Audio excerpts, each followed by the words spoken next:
Minecraft, ça a changé ma vie en fait, parce qu'aujourd'hui, c'est grâce à Minecraft que j'ai un métier. Mais je pense que c'est vraiment le jeu le plus créatif qui existe et j'ai l'impression que Minecraft, ça n'en finira jamais en fait.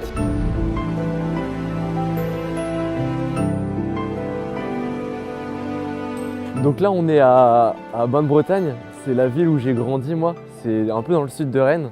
Alors le jeu qui m'a le plus marqué dans ma vie, c'est forcément Minecraft. Il y en a peut-être qui vont se dire, bah forcément il t'a le plus marqué parce que t'as ta chaîne YouTube sur Minecraft, etc. Et je dirais que c'est pas uniquement ça, c'est aussi le jeu auquel j'ai le plus joué et pas forcément pour faire des vidéos en fait. C'est vraiment, j'y ai joué parce que je surkiffe le jeu.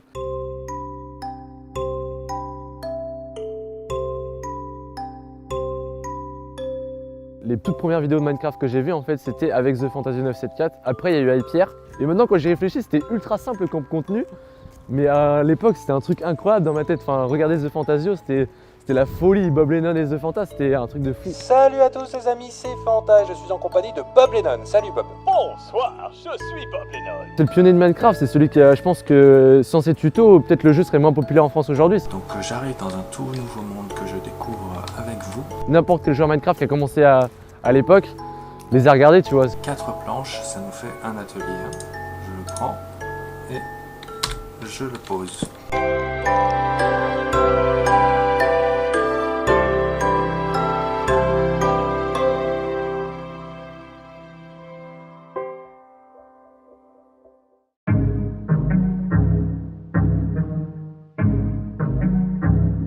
Les gens maintenant quand ils voient un zombie sur une miniature, souvent ils pensent à Diabolofit direct. Et du coup j'ai vachement capitalisé là-dessus même pour construire l'image autour de mon personnage. Qui fait les 700K, c'est Diabolo.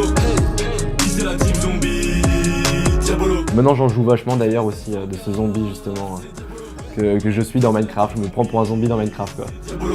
J'ai commencé en 2012, j'avais 13 ans. Hey. Donc voilà l'environnement actuel dans lequel j'évolue. Il n'y a pas grand chose qui a changé par rapport à la dernière fois, mais il y a quelques nouveaux trucs, genre le panneau LED, ouais, comme j'ai dit, le fond vert. C'est là où je fais mes vidéos, c'est là où tout se passe. Donc là, ici, il y a un petit coin télé sur lequel normalement je vais avoir une PS5. Ce sera pour faire des lives en fait sur PlayStation 5. Et là, petit truc assez cool. C'est un truc qu'on m'a offert. Je vais le brancher.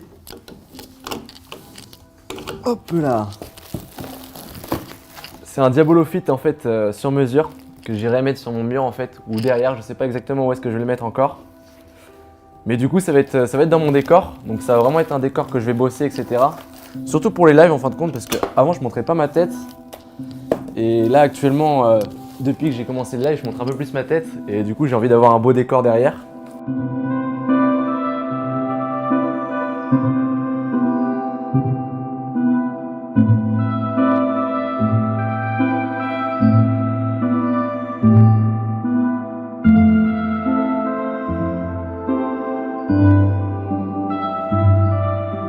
À l'époque, je voulais être architecte, tu vois, quand j'étais plus petit.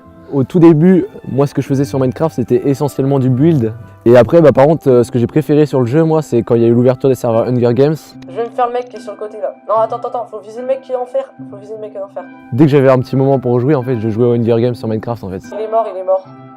C'est bon, GG. Ça se trouve, il n'y aurait pas eu les Minecraft Hunger Games, il n'y aurait peut-être pas eu de Fortnite, tu vois, je me dis ça parce que c'était vraiment le début des Battle Royale, en fait. Il reste 2 survivants. Ah ok, c'est nous 2. Ok, alors on fait comment? On le fait comment ce petit fight? J'ai l'impression que Minecraft, ça a été vraiment un tremplin pour énormément de monde, et dont moi, une sorte de jeu un peu échappatoire où tu pouvais faire absolument tout ce que tu voulais.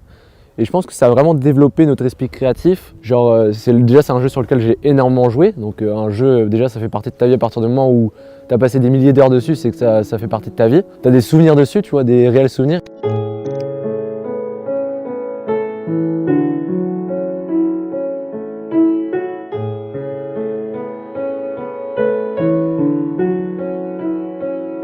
C'est basique, mais en vrai Minecraft c'est un jeu qui a changé ma vie et qui a changé la vie, je pense, de beaucoup de monde en fait, parce qu'il y a énormément de gens maintenant aujourd'hui qui vivent grâce à Minecraft, tu vois, et c'est vraiment une vraie passion en fait pour ce jeu.